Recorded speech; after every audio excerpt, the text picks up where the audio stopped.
Hello students, welcome back to एमचे study. जैसा कि आप सभी जानते हैं, आप लोगों का एग्जाम चल रहा है। 27 फरवरी को होने वाला बोर्ड एग्जाम के लिए ये वीडियो है, तो तैयार हो जाइए। आज आपके लिए बहुत ही इंपॉर्टेंट क्लास है ये, क्योंकि मैथ में मुझे 95% नंबर लाना ही लाना पड़ेगा, तभी हमारे स्कोर्स अच्छे हो पाएंगे। लेकिन इसके लिए आपको बहुत अच्छे से मेहनत करनी पड़ेगी। और यदि आप ये सोच रहे हैं कि आज हम एक मैराथन देख करके सिर्फ 95% या 100% नंबर ले आएंगे, तो सिर्फ आपका ये सोच है, बाकी वास्तव में ऐसा कुछ नहीं होने वाला है। जो बच्चे मेहनत से अभी तक कंटिन्यूसली पढ़ते हुए आए हैं, जिन्होंने सिलेबस अच्छे से पढ़ा है, उनके वास्तव में 95% मार्क्स आएंगे अगर वो मैराथन हमारी क्लासेस पूरे तरीके से देखते हैं तो।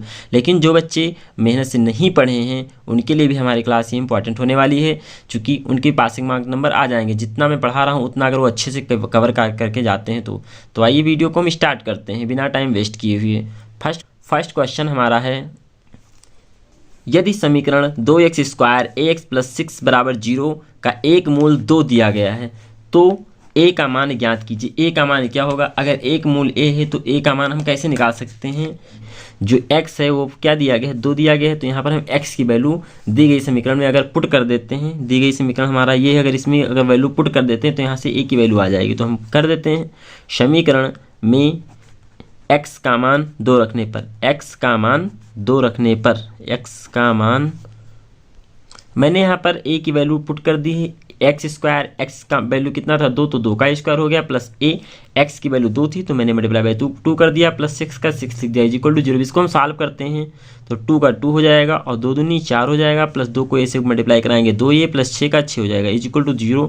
4 दूनी 8, दिस इम्प्लाई दैट 4 दूनी 8 प्लस 2a प्लस 6 = 0। 8 6 14 होता है, this imply that 2a plus 8 10 4 14 = 0। This imply that 2a = 14 को ट्रांसफर करेंगे तो माइनस का 14 हो जाएगा। देन यहाँ पर a की वैल्यू आपकी आ जाएगी -14/2, कट कर देंगे, 2 × 2 2 7 14, यानी आपकी a की वैल्यू आपकी कितनी हो गई? -7। यही आपका आंसर हो जाएगा, यानी a की वैल्यू आपकी -7 हो गई। इस तरह से आपका a का मान आ गया। बहुत इंपॉर्टेंट क्वेश्चन था। तुम क्वेश्चन सेकंड स्टार्ट करते हैं। स्टूडेंट, मेरा सेकंड क्वेश्चन है, दो संख्याओं का योगफल दिया गया है और अंतर दिया गया है। संख्याएं याद करना है। दो संख्याओं का योगफल 8 है तथा अंतर 2 है, तो माना वो संख्याएं x व y हैं जिसमें x क्या है? y से बड़ी है। तो हम लोग इसको इक्वेशन में सेट करते हैं। दो संख्याओं का योगफल और अंतर दिया गया है। दो संख्याओं का योगफल यानी दो संख्याएं x y, इनका जो सम होगा वो कितने के बराबर हो जाएगा?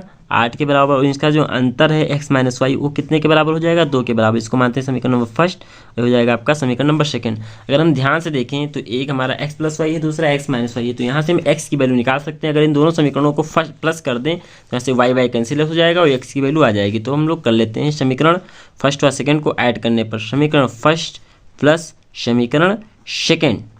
देन यहाँ पर वैल्यू हो जाएगी इसकी, अगर इसको प्लस करेंगे तो +y - y कैंसिल आउट और x ऐड होकर 2x हो जाएगा और 8 × 2 10 हो जाएगा।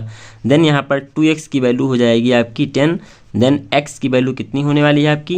10/2 कैंसिल करेंगे, 2 × 2 2 5 × 10, यानी x की वैल्यू आपकी कितनी हो जाएगी? 5। यहाँ से x की वैल्यू अगर 5 आ गई, देन हम लोग y की वैल्यू निकालते हैं। y की वैल्यू हम कैसे निकालेंगे? इस x का मान समीकरण फर्स्ट में रख देते हैं। तो समीकरण फर्स्ट में x का मान रखने पर, समीकरण फर्स्ट में x का मान रखने पर, x का मान रखने पर x की वैल्यू हमारी है 5, तो x की वैल्यू 5 रखते हैं, plus y = 8, this imply that y = 8 - 5 हो जाएगा। देन y की वैल्यू कितनी हो जाएगी? 8 से 5 माइनस करेंगे 3 आ जाएगा। इस तरह से x की वैल्यू 5 और y की वैल्यू 3 आ गई। यानी पहली संख्या हमारी 5 थी, दूसरी 3 थी, और दोनों का सम कितना हो जाएगा? 8 हो जाएगा, और दोनों का अंतर कितना हो जाएगा? 2 हो जाएगा। 5 से 3 माइनस करेंगे 2 हो जाएगा। इस तरह से हमारा ये प्रूवमेंट भी हो गया। तो आइए हम लोग नेक्स्ट क्वेश्चन करते हैं। इस क्वेश्चन में पूछा गया है 4x² - 12x + 9 = 0 होंगे, तो इसका विविधकर याद कीजिए। विविधकर कैसे निकालते हैं? विविधकर का सिंपल सा फार्मूला होता है d = b² - 4ac। देन यहाँ पर d की वैल्यू मुझे पहले इस इक्वेशन की कंपेयर करा लेते हैं। समीकरण हम लोग द्विघात समीकरण के मानक रूप x² + bx + c = 0 से दी गई समीकरण की तुलना कराएंगे तो a की वैल्यू हमारे x² का कोफिशिएंट 4 हो जाएगा और x का कोफिशिएंट -12 और c का कोफिशिएंट 9 हो जाएगा। हम लोग विविधकर के फार्मूले में इसको रखते हैं तो d = हो जाएगा b² - 4ac। देन d की वैल्यू आपकी b² यानी b का स्क्वायर कितना हो जाएगा? -12 का होल स्क्वायर -4 × a की वैल्यू कितनी है आपकी?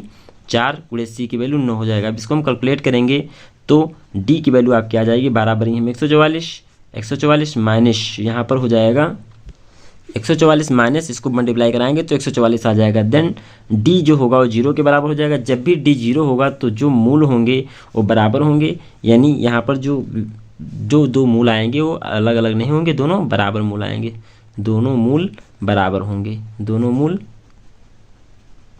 बराबर होंगे। तो हम लोग नेक्स्ट क्वेश्चन करते हैं। सभी क्वेश्चन बहुत ही इंपॉर्टेंट हैं। हम लोग नेक्स्ट क्वेश्चन करने वाले हैं। अब नेक्स्ट क्वेश्चन हमारा द्विघात समीकरण दिया गया है 2x² - 4x + 3 = 0 का विविधकर तथा मूलों की प्रकृति ज्ञात कीजिए। तो सर्वप्रथम हम लोग द्विघात समीकरण के मानक रूप x² + bx + c = 0 से तुलना कराएंगे इस क्वेश्चन का। a की वैल्यू आपकी 2 हो जाएगी, b की वैल्यू -4 और c की वैल्यू 3 हो जाएगी।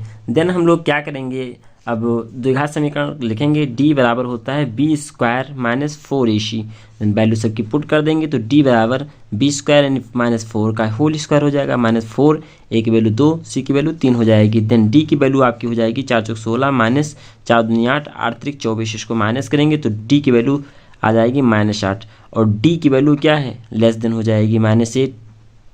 -8 से क्या होगी, डी की वैल्यू जब 0.8 से लेस यानी माइनस में हो जाएगी तो इस कंडीशन में कोई वास्तविक मूल नहीं होगा और कोई वास्तविक मूल नहीं बनेगा, कोई भी वास्तविक मूल नहीं होगा। यहाँ पर कोई भी वास्तविक मूल नहीं होगा। तो हम लोग नेक्स्ट क्वेश्चन स्टार्ट करते हैं।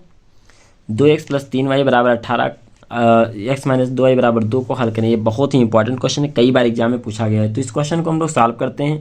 पहले इसको क्वेश्चन नंबर फर्स्ट मान लेंगे, 2x + 3y = 18 को मानेंगे क्वेश्चन नंबर फर्स्ट और x - 2y को = 2 को मान लेंगे क्वेश्चन नंबर सेकंड। अब हम लोग ध्यान से देखें तो यहाँ पर 2x है और यहाँ पर x है। अगर हम इस इक्वेशन में भी 2x बना दें तो हमारा आसानी से 2x कैंसिल आउट हो जाएगा अगर हम माइनस करेंगे तो, और फिर हमारे यहाँ से y की वैल्यू आ जाएगी। तो हम क्या करेंगे, समीकरण सेकंड में 2 से गुणा करा देंगे और फर्स्ट से माइनस कर देंगे तो हमारा काम हो जाएगा। तो हम लिख देते हैं समीकरण सेकंड में 2 से गुणा कराने पर और फिर समीकरण फर्स्ट से सेकंड को माइनस करने पर पूरा लिख देते। हम लोग क्या करेंगे, समीकरण 2x + 3y = 18, इसमें पूरे समीकरण में 2 से गुणा हो जाएगा तो 2x और 2 दूनी 4y और = 2 दूनी 4 हो जाएगा। हम लोग कर रहे हैं माइनस, तो यहाँ पर प्लस था माइनस हो जाएगा, माइनस था प्लस हो जाएगा, माइनस हो जाएगा। चूंकि जब माइनस करते हैं तो आल सिंबल्स चेंज हो जाते हैं, प्लस होगा तो माइनस, माइनस होगा तो प्लस, ब्रैकेट ओपन होने पर। तो 2x प्लस माइनस कैंसिल, ये प्लस का 3 प्लस का 4 यानी हो जाएगा प्लस का 7 यानी 18 से 4 माइनस कर देंगे तो यहाँ बच जाएगा 14, प्लस का 14। तो y की वैल्यू आ जाएगी 14/7, 7 × 7 7 दूनी 14 यानी y की वैल्यू आपकी कितनी आ जाएगी, 2 आ जाएगी। इसी तरह से हम x की वैल्यू निकालेंगे, y का मान समीकरण फर्स्ट में रख देते हैं तो x का मान आ जाएगा। यहाँ पर करते हैं हम लोग y का मान समीकरण फर्स्ट में रखने पर, y का मान हम समीकरण फर्स्ट में रखते हैं 2x + 3y = 18, x की वैल्यू नहीं पता है आपको निकालना है 3, y का मान कितना है 2 = 18, तो 2x = आपका हो जाएगा 3 दूनी 6 और 18, 6 को ट्रांसफर करेंगे तो -6 हो जाएगा। देन 2x = 18 से 6 निकालेंगे तो 12 बचेगा। देन x की वैल्यू हो जाएगी 12/2 और इसको हम कट करेंगे तो 2 × 1 = 2, 2 × 6 = 12 यानी x की वैल्यू आपकी आ जाएगी 6। इस तरह से y की वैल्यू 2 और x की वैल्यू 6 आ जाएगी, यही आपका आंसर हो जाएगा। ये 6 नंबर में क्वेश्चन आता है या 4 नंबर में आता है, बहुत ही इंपॉर्टेंट क्वेश्चन है, तो आप लोग इसको अच्छे से कर लीजिएगा। तो हम लोग नेक्स्ट क्वेश्चन करते हैं। अब एक क्वेश्चन है हमारे पास 1/x² - 2 = 1/7, तो x की वैल्यू निकालना है। बहुत ही इंपॉर्टेंट क्वेश्चन ये भी है। हम लोग सिंपली इसका क्रॉस मल्टीप्लाई करा देंगे तो 7 को 1 से मल्टीप्लाई कराएंगे 7 हो जाएगा। दिस इम्प्लाई दैट x² - 2 से कराएंगे तो x² - 2 हो जाएगा। देन यहाँ पर हम लोग क्या करेंगे, बहुत सिंपल सा स्टेप है इसका, x² - 2 को यहीं रहने देते हैं, 7 को ट्रांसफर करेंगे तो माइनस का 7 हो जाएगा =0। Then this imply that x² 7 और 2 -9 और x9 को ट्रांसफर करेंगे तो प्लस का 9 हो जाएगा। देन x की वैल्यू आ जाएगी √ +-9 हो जाएगा। देन x की वैल्यू हो जाएगी +-3 यानी x की वैल्यू एक तो 3 होगी और x की वैल्यू आपकी -3 हो जाएगी, यही आपका आंसर हो जाएगा। बहुत ही ईजी क्वेश्चन था। तो आइए हम लोग नेक्स्ट क्वेश्चन करते हैं। क्वेश्चन दिया गया है 3x² - 12x के बराबर 0 के मूल यदि बराबर दिए गए हैं तो k का मान क्या होगा, यानी t बराबर क्या दिया गया है, विविधकर 0 है, तो यहाँ पर k की वैल्यू आपको निकालना है।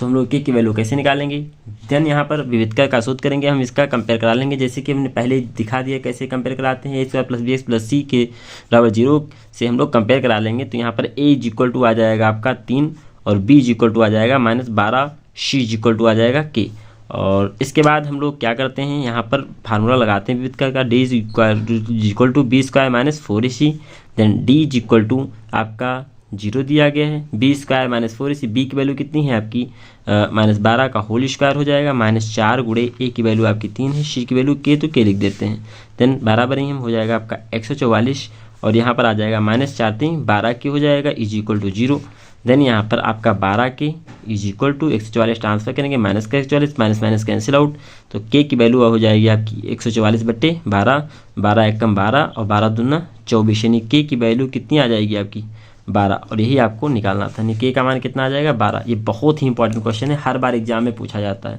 बहुत इंपॉर्टेंट क्वेश्चन है। तो हम लोग नेक्स्ट सीरीज अभी 1 घंटे बाद स्टार्ट करते हैं।